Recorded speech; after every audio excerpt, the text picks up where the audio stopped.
Since that shift, I haven't been able to sleep, and every time I close my eyes, I feel like I'm being watched. What I'm about to tell you, it still doesn't make sense. It was late, way past midnight, and the park was eerily quiet. The kind of silence that feels unnatural, as if the world itself is holding its breath. The castle lights had dimmed to a soft, ghostly glow, casting long, distorted shadows across the cobblestone pathways. Even though all the popcorn stands have been closed for hours, the faint, buttery scent still lingered in the air. I don't know why, but it felt wrong, like a memory out of place. That night, I was assigned to do the final walkthrough of Fantasyland. Routine work, nothing I hadn't done 100 times before. But from the moment I stepped into that section, something felt different. I couldn't shake the unease creeping up my spine, like someone had brushed a cold hand across the back of my neck. At first, it was just little things. I heard footsteps echoing behind me, light, deliberate. But when I turned around, the path was empty. Just me, standing there under the flickering glow of an old lamppost. "Hello?" I called out, my voice cutting through the stillness. No response, just the whisper of a breeze that sent a shiver through me. I forced myself to keep walking, convincing myself it was just my imagination.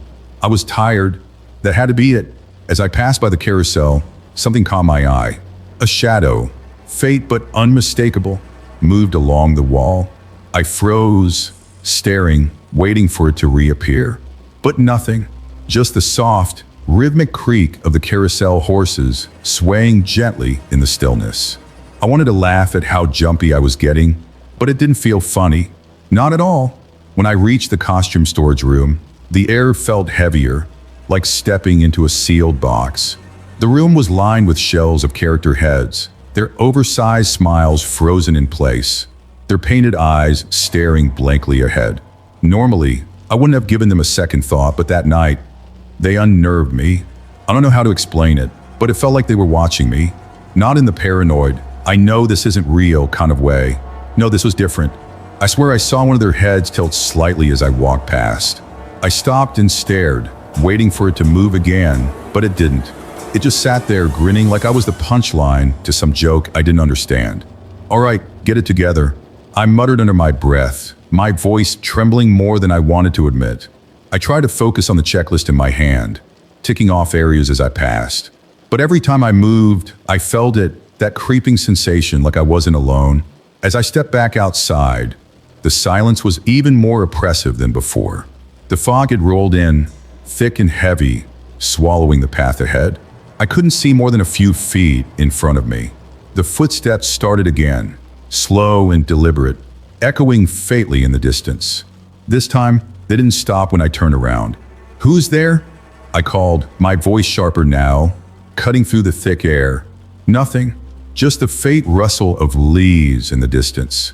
For a split second, I considered calling it in, but what would I even say? That I was spooked by some shadows and a weird vibe? They'd laugh me off the radio.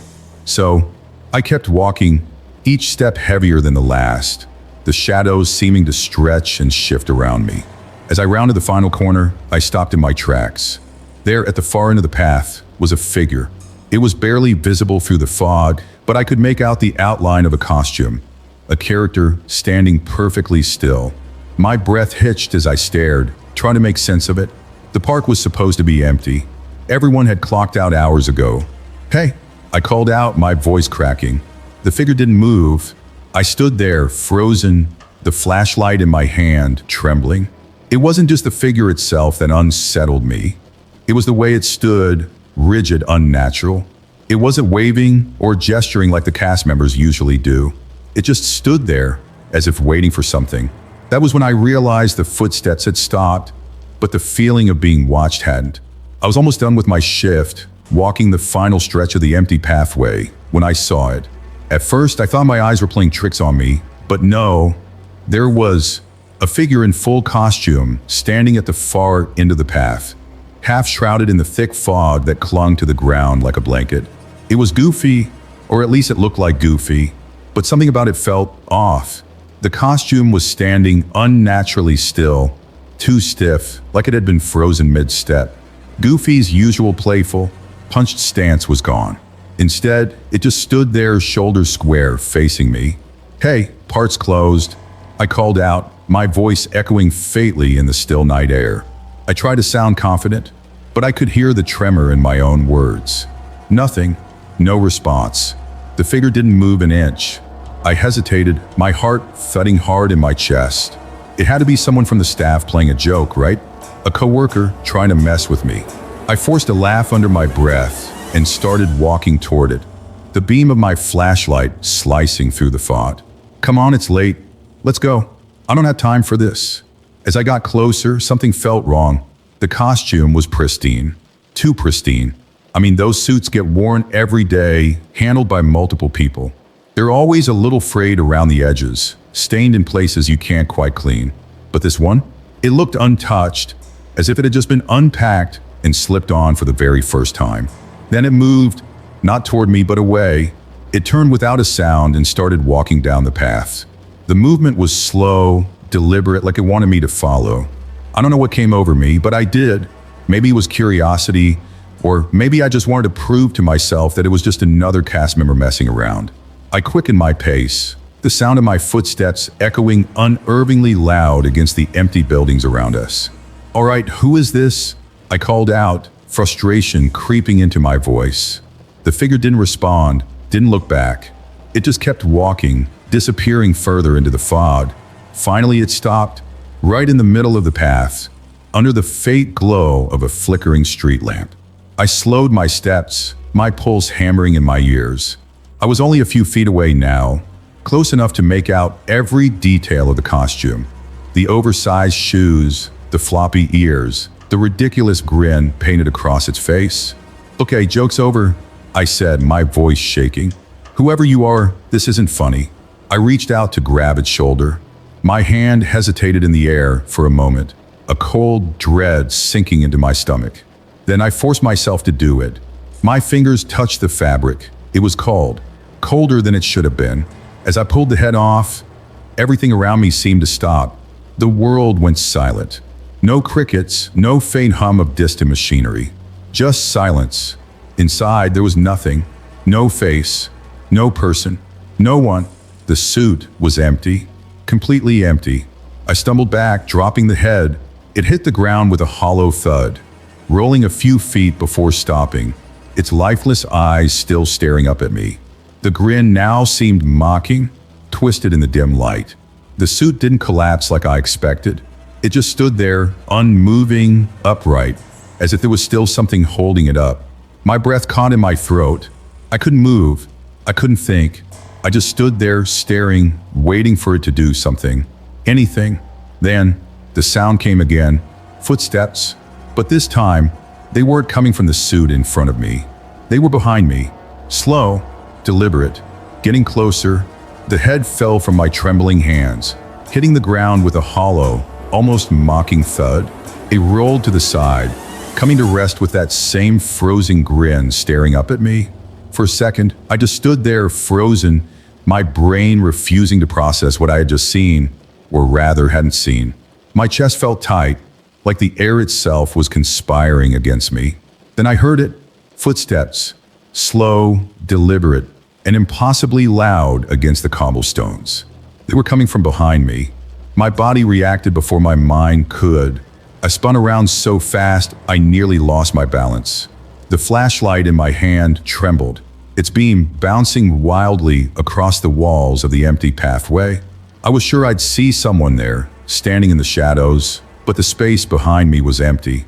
"Who's there?" I shouted, my voice cracking under the weight of my fear. The only response was the oppressive silence, broken only by the faint buzz of my flickering flashlight. My pulse was so loud in my ears it drowned out everything else. Then it happened again. A shadow darted across the wall, quick and silent, like something moving just out of sight. It was there for a split second before disappearing into the fog. I felt my knees buckle slightly as panic set in.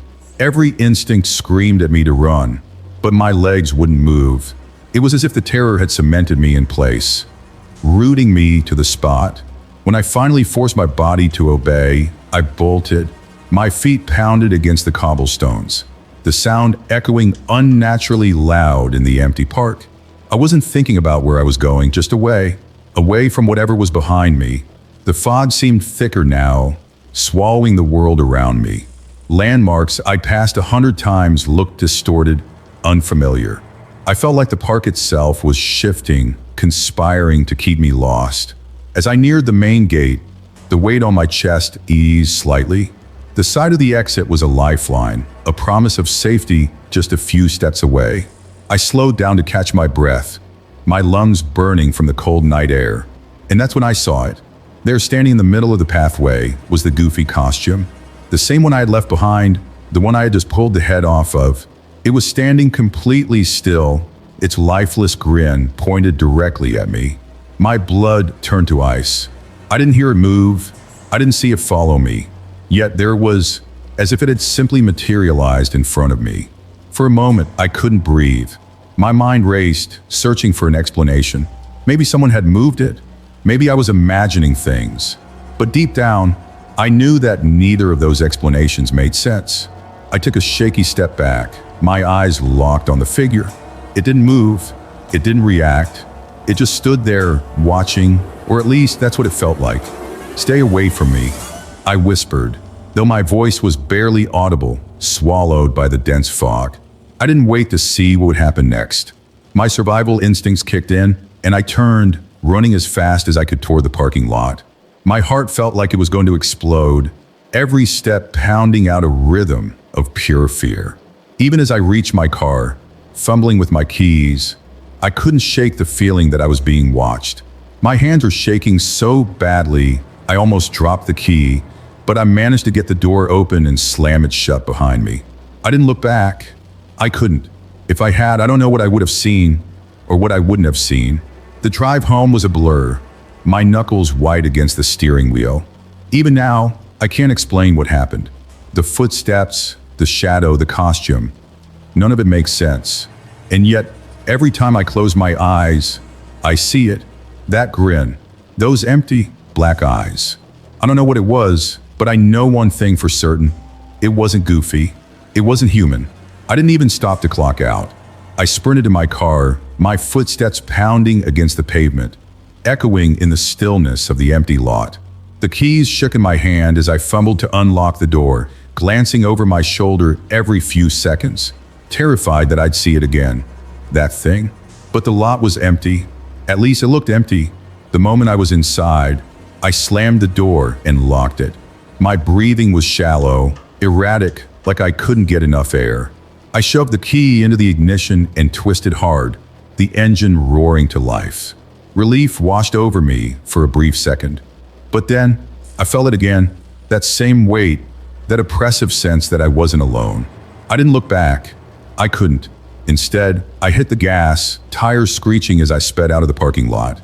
The road ahead was dark and winding, but all I could think about was putting as much distance between me and the park as possible. Every so often, I glanced in the rearview mirror. At first, I saw nothing, just the empty road behind me. But then I started noticing flickers, shadows maybe, or movement just on the edge of my vision. My hands tightened on the steering wheel, knuckles white. "It's nothing," I whispered to myself, but the words felt hollow. It didn't stop when I got home. For the first few nights, I barely slept. Every little sound made me jump. The creak of the floorboards, the hum of the fridge, even the distant sound of traffic outside. But then it got worse. I started hearing footsteps, light, deliberate steps like someone was pacing just outside my bedroom door. The first time, I thought I was dreaming. I sat up in bed, heart racing, and stared at the door, waiting for it to open. It never did. The next night, the footsteps were closer, louder. I sat in the dark, clutching my blanket like it was some kind of shield. My phone was in my hand, but I didn't call anyone. What would I say? That I was hearing things? And then there was the smell. It started faint, almost imperceptible, a sweet, buttery scent like popcorn. At first, I thought it was my imagination, but it grew stronger. The same smell from the park. It was so distinct, so out of place in my tiny apartment that it made my stomach churn. One night, I couldn't take it anymore. I grabbed the flashlight, and checked every corner of my apartment, the closets, under the bed, even the bathroom. Nothing. It was completely empty. But as I stood there in the middle of my living room, the flashlight flickered, and for the briefest moment, I thought I saw something, a shadow moving across the wall. It was gone before I could focus on it, but it was enough to send me spiraling back into panic. I haven't been back to the park since that night. I told him I was sick, that I needed some time off. Honestly, I don't know if I'll ever go back. Even now, weeks later, I feel like I'm being watched. It's not just at night anymore. Sometimes when I'm out running errands or sitting in my car, I get that same feeling. Like eyes are on me. I've tried to convince myself it's all in my head, but the signs keep coming back. The footsteps, the shadows, the smell of popcorn.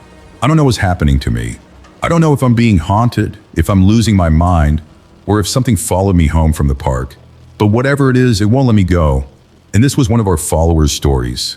If you want your story to be told by us as well, leave it in the comments below this video. And if you enjoyed this video and want to see more content like this, we prepared the next video especially for you. Click here to watch it.